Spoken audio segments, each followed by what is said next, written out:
See why I was having a little bit of a hard time with it? Very sensitive.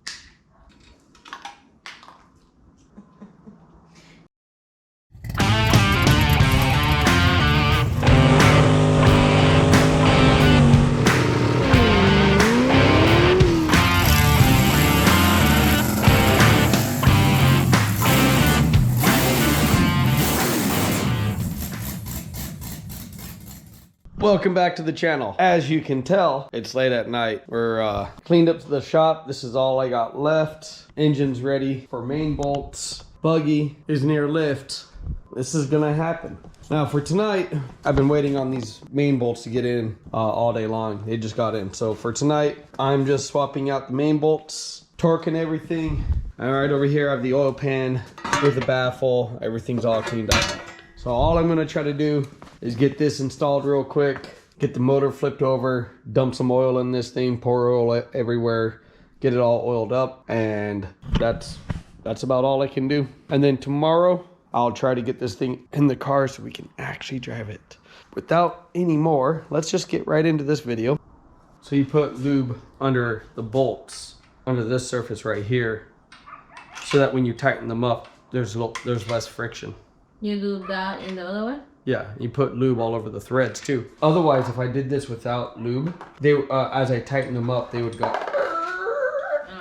and then the torque would be wrong. You know, that's probably why they do torque to angle. That's probably a really good point. If you fuck up and you don't put the right kind of grease, that makes a lot of sense. Cause the angle, you'll always hit the right number. Never thought about that.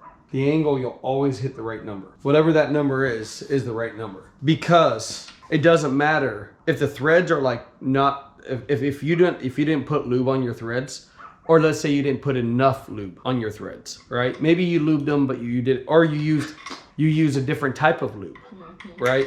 Then you could have more friction, more torque, but your friction is in the bolts. It's not because it's pushing down. It's the amount of force to turn the bolt. You get what I mean? If this was stuck and didn't want to turn inside of the block, and you torqued it and you put 100 foot-pounds, and let's say there was a problem in the threads, right? The bolt might not even touch, if the threads were fucked up, the bolt might not even touch the metal, and you could be at 100 foot-pounds.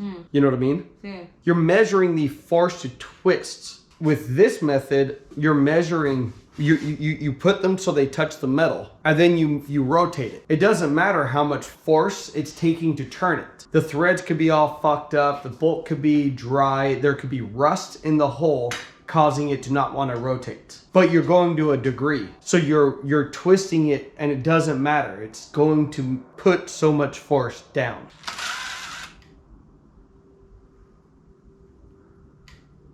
Oh, it's already, I tell you, it's so sensitive. So what you have to do is you have to set them to 15 pounds, which just makes sure that the bolt's all the way down. That's all they want to make sure is the bolt is touching the metal. 15 pounds. That's not a lot of force at all. You want to try one? You can see how sensitive it is until it pops. Nice and slow and easy. It already popped. Try it again.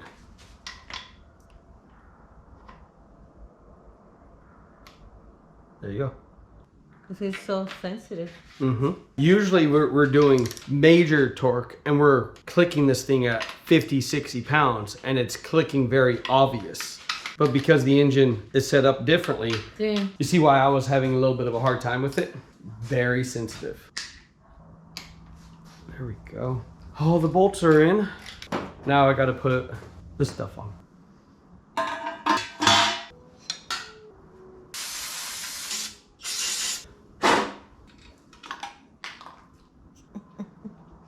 These aren't critical, as long as they don't come off.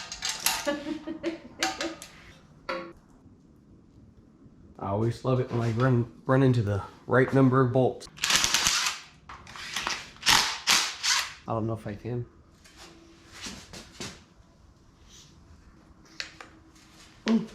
I can. Voila.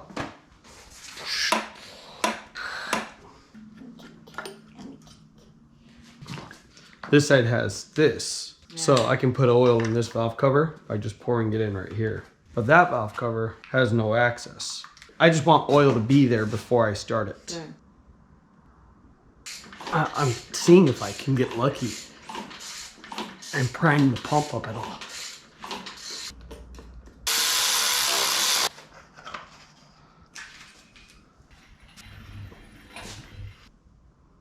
Oh yeah, I'm recording. Forgot. Okay, it's late. My wife's here with the baby. We're in the shop. We got this engine complete. There's a hoist. There's the car. Tomorrow, all of this is somehow going to be connected together and making noise.